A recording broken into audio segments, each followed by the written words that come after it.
Well, as the title says, I installed a rubrail on my Pro 170. I got this from Taco Marine, the kit.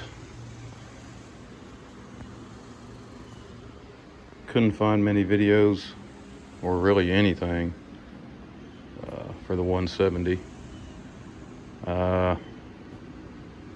I'm pleased with it. Fit really good, just the right size. I was kind of worried about it. It's 1.5, and some of the websites I saw for tracker boats were 1.25, and that would have been too small. So has a lip under here, so you just push it up here and it almost comes almost even right there with the. I had to cut mine. I cut it in 4 pieces here, as you can see in the middle, and over here, and just ran the insert around.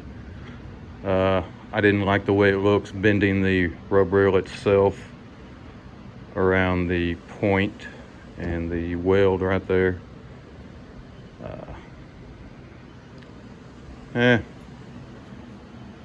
Don't look too bad. Don't really fucking notice it anyways.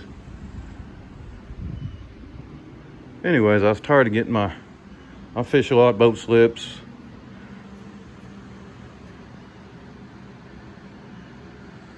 Timber, and I was tired of getting my rail scratched.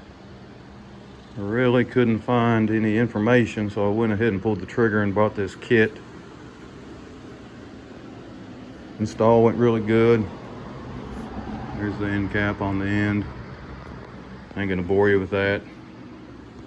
Bunch of drilling and screws.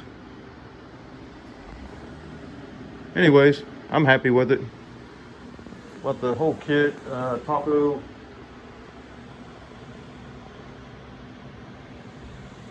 V119795, cost me just a hair over $300. So anyways, hope this helps for somebody looking for a rub rail kit for their 170. Like I said, I was really searching, couldn't find really any information on it, but this one turned out pretty good. I'm happy with it, and we'll see how it goes in the future. So appreciate it. Thanks for watching.